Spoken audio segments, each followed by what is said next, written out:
Bonjour à toutes et à tous, bienvenue dans la discothèque désuète de Théo numéro 6.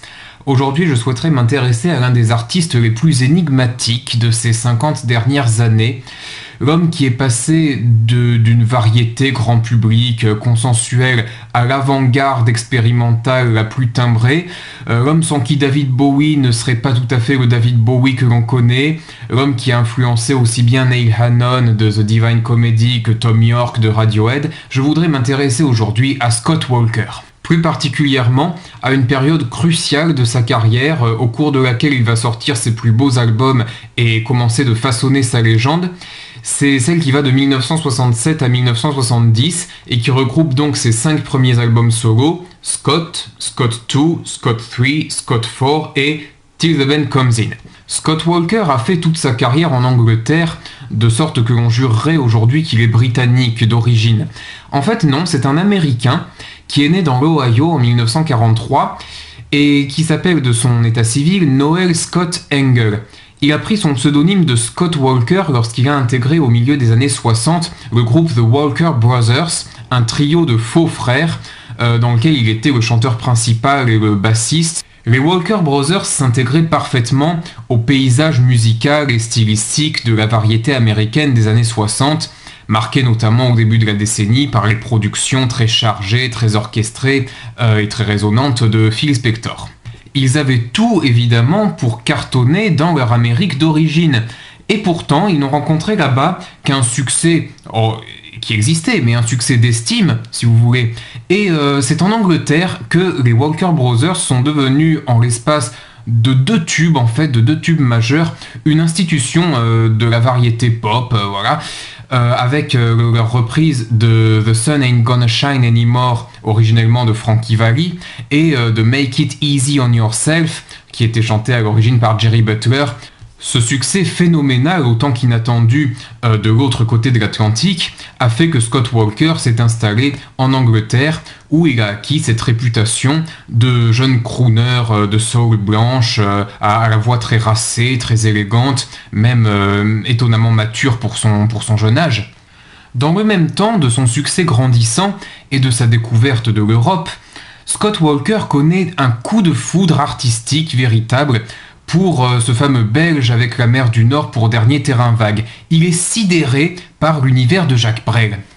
Il se trouve qu'à la même époque, Mort Schumann, qui n'est pas encore le chanteur que l'on connaîtra en France dans les années 70, qui est bien plus que ça, rappelons qu'au début des années 60, Mort Schumann a été avec son collègue Doc Pomus, les deux ont constitué l'un des plus grands tandems de songwriters américains, ils ont écrit des cartons pour Elvis, pour les Drifters et pour d'autres. Mort Schumann, donc, est en train d'écrire des adaptations en anglais de chansons de Brel, pour les besoins d'une comédie musicale qui va se monter à Broadway, Jacques Brel is alive and well and living in Paris. Mort Schumann et Scott Walker sont ainsi unis par le même désir de faire découvrir Brel à un large public anglophone. Si bien que le premier va donner au second ses adaptations afin qu'il puisse les interpréter. Double casquette donc dès lors pour Scott Walker, qui se retrouve d'un côté le crooner gentiment soul des Walker Brothers et l'interprète de ces drôles de chansons aux paroles souvent peu orthodoxes. Il faut souligner sur ce point que les adaptations de Brel par Schumann sont formidables, elles ne déshonorent pas les textes originaux, loin de là. Vous ajoutez à ça les propres compositions de Scott Walker qui deviennent de plus en plus ambitieuses, de plus en plus intrigantes et qui révèlent de plus en plus surtout le talent de ce jeune homme de 24 ans en 1967.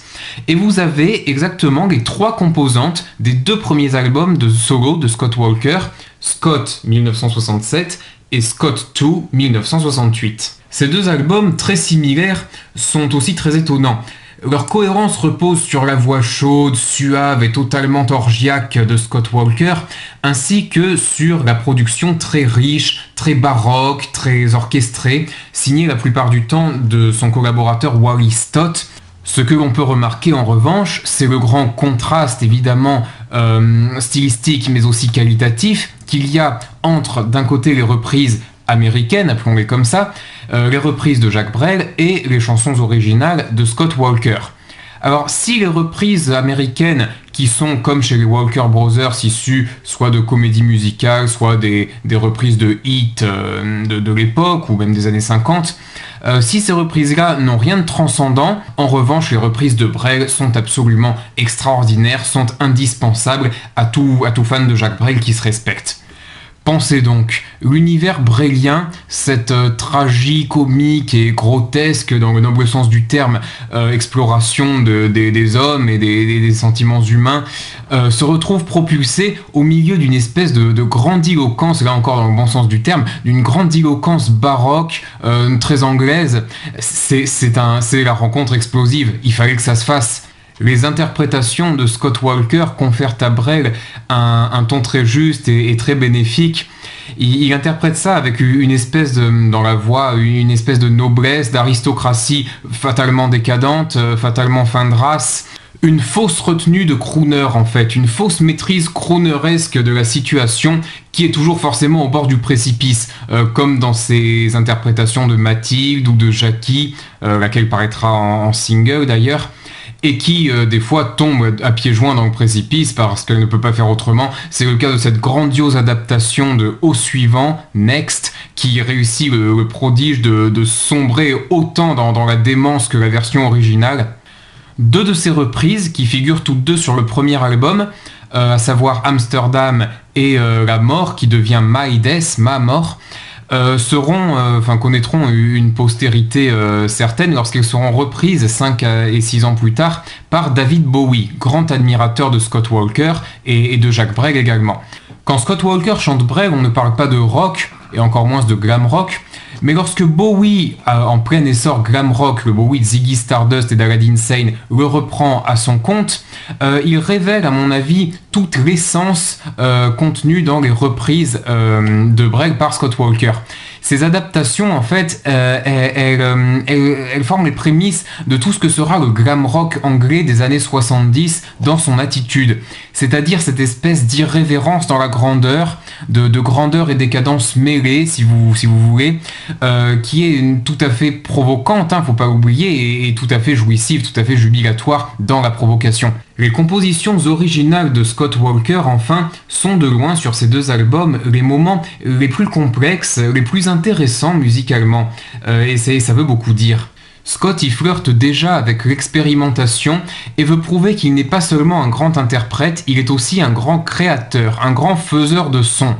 Le sommet du premier album, le climax de ce disque, c'est une chanson de Scott Walker, ça s'appelle Such a Small Love. C'est un morceau qui confronte assez intelligemment une espèce de stridence de cordes tout à fait terrifiante, suraiguë, qui n'est pas sans rappeler certaines techniques de compositeurs contemporains à la Ligeti ou je ne sais pas. Et cet arrangement extrêmement dissonant qui deviendra une des marques de fabrique de Scott Walker trouve le salut dans un refrain de la plus grande puissance wagnérienne. Il accouche également d'une pièce montée baroque de 6 minutes, Plastic Palace People, qui est formidable. C'est une pièce montée qui est en 2 ou 3 tableaux entremêlés les uns aux autres, toujours entre l'apaisement et l'angoisse, entre l'envol et le retour brusque et inquiétant sur Terre. Ces audaces du compositeur Scott Walker, elles nous amènent naturellement à ses deux albums suivants, tous deux sortis en 1969, Scott 3 et Scott 4. Le principal problème qu'ont les fans de Scott Walker avec ces deux disques, c'est de savoir lequel des deux est son chef-d'œuvre. Problème de riche, on en conviendra aisément, à l'écoute de ces deux merveilles, il est vrai, qui font cette fois la part belle aux compositions de Scott Walker, aux chansons originales. Il y a encore quelques reprises de Brel sur le troisième, mais elles sont plus marginales, elles sont déposées en fin d'album, comme des bonus tracks. Scott 3, c'est ce qu'on oserait appeler un laboratoire, c'est une suite d'expérimentations, de petites expérimentations, dans un registre de pop baroque. Les morceaux sont plutôt courts, ils dépassent rarement les 3 minutes, et tout en gardant cette ambiance walkeréenne, oserait-on dire, toujours faite de ce qu'on a dit précédemment, d'orchestration très riche, très soignée, de dissonances, d'harmonies inhabituelles, eh bien le disque vogue d'ambiance en ambiance à travers ces petites pastilles. Si je dois n'en garder qu'une là-dedans, c'est la merveilleuse Rosemary, qui, en dépit de ses harmonies désarmantes, est l'une des plus grandes évidences de Scott Walker et qui condense en quelque chose comme 3 minutes et de manière suspendue comme ça toutes ces exigences d'interprète et de compositeur aussi, une vraie merveille. Ce que le Scott 3 distillait dans son laboratoire, le Scott 4 en fait un produit fini, un produit achevé. 10 titres, 32 minutes, tous signés Scott Walker comme je vous disais. Et concrètement, la messe, les anges dans le ciel. J'ai choisi certes de dresser un panorama des grandes années du John Scott, mais cet album-là mériterait bien qu'on lui consacre une douzaine de minutes, tiens, ce qu'on ne fera pas aujourd'hui. Mais rassurez-vous, mais le Scott 4, si vous voulez, bénéficie déjà d'une production extraordinaire, cristalline, où la voix, les guitares, les cordes se mêlent dans une espèce d'écho, de réverbération magnifique. Quant aux chansons en elles-mêmes, eh bien elles sont à l'avenant, c'est pas peu de le dire. Qu'il s'agisse de compositions très simples, telles ce Angels of Ashes qui repose tout entier sur ses variations d'arrangement, ou alors plus complexes, on a ce On Your Own Again qui en moins de 2 minutes, en 1 minute 40, un truc comme ça, condense bien plus que certains morceaux de 6-7 minutes pourraient dire. Tout s'y ressent d'une espèce de maîtrise intégrale dans tous les domaines. C'est un album ébouriffant. La seule mauvaise idée en fait qu'a eu Scott Walker avec ce 4e album, c'est de l'avoir sorti dans un premier temps sous son vrai nom, Scott Engel. Il voulait se détacher de cette image de Walker Brother et devenir un artiste un peu plus indépendant. Ce qui fait qu'en contrepartie, le public ne l'a pas reconnu et l'album a fait un four. Bon, l'album est ressorti ensuite sous le nom Scott Walker, mais tout de même, cette histoire n'a pas aidé à le faire vendre. C'est bien dommage. On peut passer plus rapidement sur le dernier album de la série, Till the Band Comes In, sorti en 1970, un disque qui a été réalisé dans l'urgence pour pallier les mauvaises ventes de l'album précédent. Bon, les compositions de Scott Walker là-dedans sont moins abouties. Il retombe sur la face B dans des reprises un peu plan-plan pour remplir l'album. La chanson titre, Till the Band Comes In, reste très charmante. Mais dans l'ensemble, on ne retient pas grand-chose de ce disque peu mémorable qui a l'air d'être surtout une semi-commande, un disque de contrat. Par la suite, Scott Walker, voyant sa popularité décliner au milieu des années 70, il sera contraint d'enregistrer encore quelques albums de commande parfaitement inintéressants. Ce n'est qu'à compter de la fin des années 70 qu'il va bifurquer vers le deuxième grand temps, la deuxième grande ère de sa carrière. Il va se faire de plus en plus rare, sortant un album tous les 10 ans à peu près, et devenant cet artiste d'avant-garde qui va beaucoup jouer sur le placement de sa voix dans l'espace, sur le son de sa voix et sur cette rencontre entre le silence et les sonorités. C'est pas inintéressant, loin de là, simplement on écoute beaucoup plus rarement les derniers albums de Scott Walker que les premiers. Scott Walker, Scott, Scott 2, Scott 3, Scott 4 et Till the Band Comes In, paru chez Philips entre 1967 et 1970. Merci pour votre attention et à bientôt.